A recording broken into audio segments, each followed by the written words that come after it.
मत्ती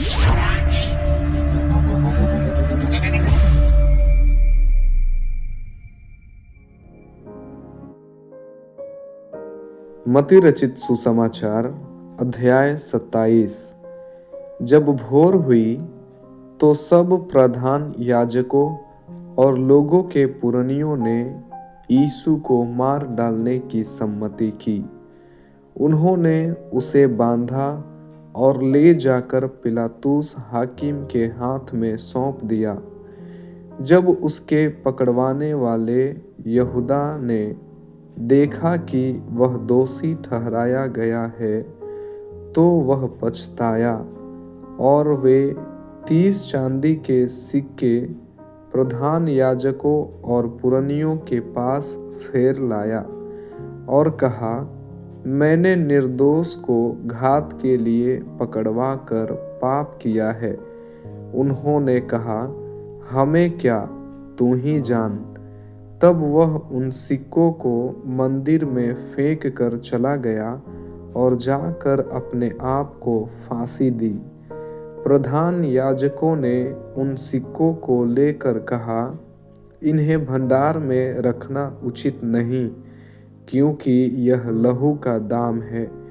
अतः उन्होंने सम्मति करके उन सिक्कों से परदेशियों के गाड़े जाने के लिए कुम्हार का खेत मोल ले लिया। इस कारण वह खेत आज तक लहू का खेत कहलाता है। तब जो वचन यिर्मयाह भविष्यवक्ता के द्वारा कहा गया था वह पूरा हुआ।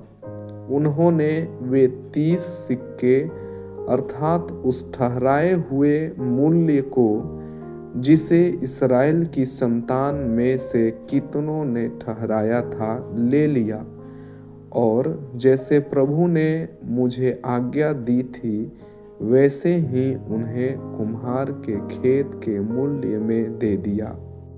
जब यीशु हाकिम के सामने खड़ा था तो हाकिम ने उससे पूछा, क्या तू यहूदियों का राजा है? यीशु ने उससे कहा, तू आप ही कह रहा है। जब प्रधान याजक और पुरनिये उस पर दोष लगा रहे थे तो उसने कुछ उत्तर नहीं दिया। इस पर पिलातुस ने उससे कहा, क्या तू नहीं सुनता कि ये तेरे विरोध में कितनी गवाहियां दे रहे हैं? परंतु उसने उसको एक बात का भी उत्तर नहीं दिया। यहाँ तक कि हाकिम को बड़ा आश्चर्य हुआ। हाकिम की यह रीति थी कि उस पर्व में लोगों के लिए किसी एक बंदी को जिसे वे चाहते थे छोड़ देता था। उस समय उनके यहाँ बरअब्बा नामक एक माना हुआ बंदी था। अतः जब वे इकट्ठा हुए तो पिलातुस ने उनसे कहा, तुम किसको चाहते हो कि मैं तुम्हारे लिए छोड़ दूं, बरअब्बा को या यीशु को जो मसीह कहलाता है? क्योंकि वह जानता था कि उन्होंने उसे डाह से पकड़वाया है।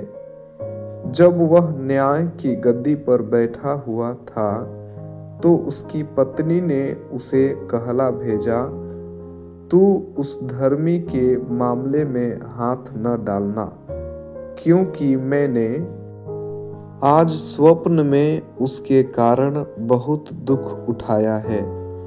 प्रधान याजकों और पुरनियों ने लोगों को उभारा कि वे बरअब्बा को मांग लें और यीशु का नाश कराएं।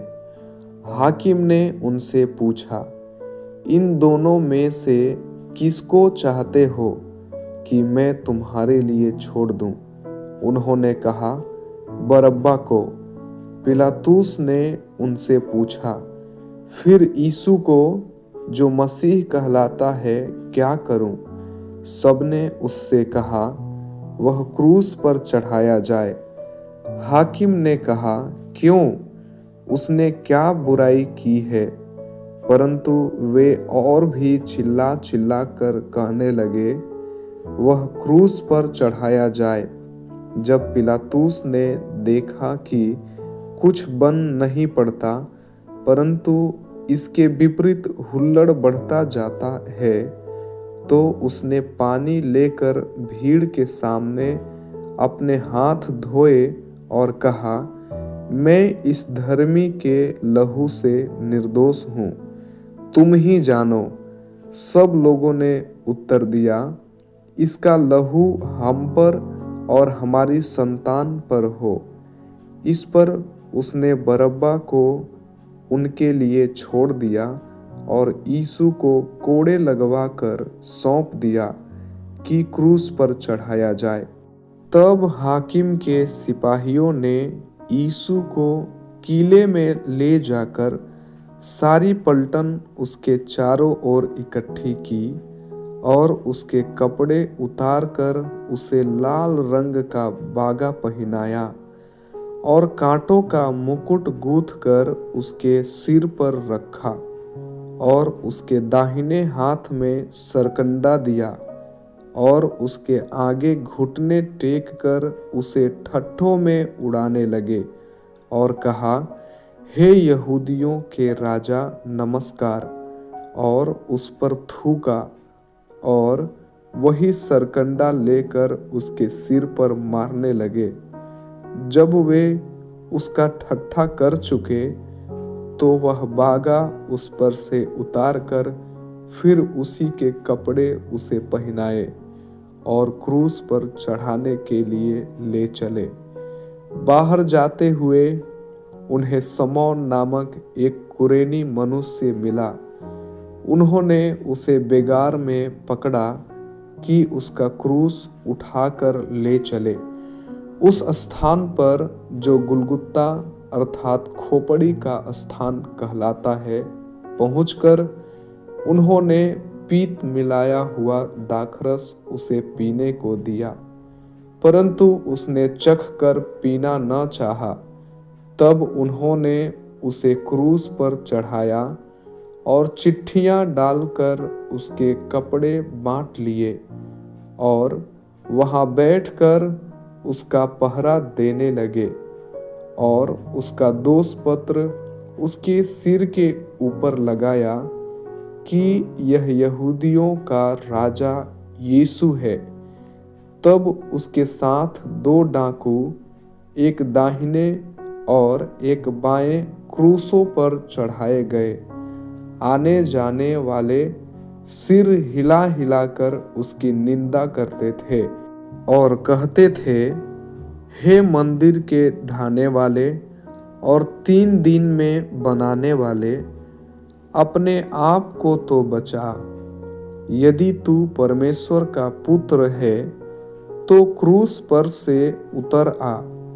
इसी रीति से प्रधान याजक भी शास्त्रियों और पुरनियों समेत ठट्ठा करके कहते थे, इसने औरों को बचाया और अपने आप को नहीं बचा सकता। यह तो इज़राइल का राजा है।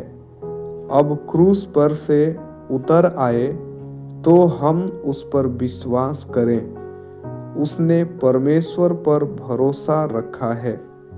यदि वह इसको चाहता है तो अब इसे छुड़ा ले, क्योंकि इसने कहा था, मैं परमेश्वर का पुत्र हूँ। इसी प्रकार डाकू भी जो उसके साथ क्रूसों पर चढ़ाए गए थे उसकी निंदा करते थे। दोपहर से लेकर तीसरे पहर तक उस सारे देश में अंधियारा छाया रहा। तीसरे पहर के निकट यीशु ने बड़े शब्द से पुकार कर कहा, एली एली लम्मा सबक्तनी, अर्थात हे मेरे परमेश्वर, हे मेरे परमेश्वर, तूने मुझे क्यों छोड़ दिया।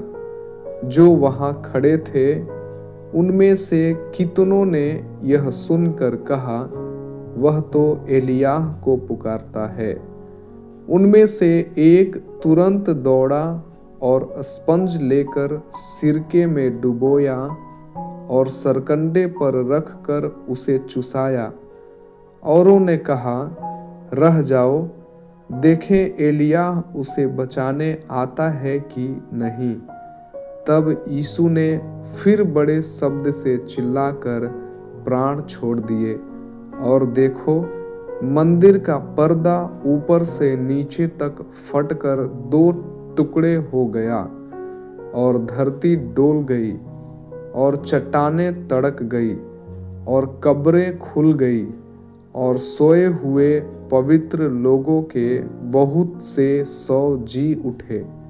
और उसके जी उठने के बाद वे कब्र में से निकलकर पवित्र नगर में गए और बहुतों को दिखाई दिए। तब सूबेदार और जो उसके साथ यीशु का पहरा दे रहे थे, भूकंप और जो कुछ हुआ था उसे देखकर अत्यंत डर गए और कहा, सचमुच यह परमेश्वर का पुत्र था। वहाँ बहुत सी स्त्रियां जो गलील से यीशु की सेवा करती हुई उसके साथ आई थीं, दूर से यह देख रही थीं। उनमें मरियम मगदलिनी और याकूब और योसेस की माता मरियम और जबदी के पुत्रों की माता थी। जब साँझ हुई तो यूसुफ नामक अरिमतिया का एक धनी मनुष्य, जो आप ही यीशु का चेला था, आया। उसने पिलातुस के पास जाकर यीशु का 100 मांगा। इस पर पिलातुस ने दे देने की आज्ञा दी। यूसुफ ने 100 लिया, उसे उज्ज्वल चादर में लपेटा और उसे अपनी नई कब्र में रखा, जो उसने चट्टान में खुदवाई थी, और कब्र के द्वार पर बड़ा पत्थर लुढ़काकर चला गया। मरियम मगदलिनी और दूसरी मरियम वहाँ कब्र के सामने बैठी थी। दूसरे दिन, जो तैयारी के दिन के बाद का दिन था, प्रधान याजकों और फरीसियों ने पिलातुस के पास इकट्ठे होकर कहा, हे महाराज, हमें स्मरण है कि उस भरमाने वाले ने जब वह जीवित था कहा था, मैं 3 दिन के बाद जी उठूंगा। अतः आज्ञा दे कि तीसरे दिन तक कब्र की रखवाली की जाए, ऐसा न हो कि उसके चेले आकर उसे चुरा ले जाएं और लोगों से कहने लगे, वह मरे हुओं में से जी उठा है। तब पिछला धोखा पहले से भी बुरा होगा। पिलातुस ने उनसे कहा, तुम्हारे पास पहरुए तो हैं, जाओ अपनी समझ के अनुसार रखवाली करो। अतः वे पहरुओं को साथ लेकर गए और पत्थर पर मोहर लगाकर कब्र की रखवाली की।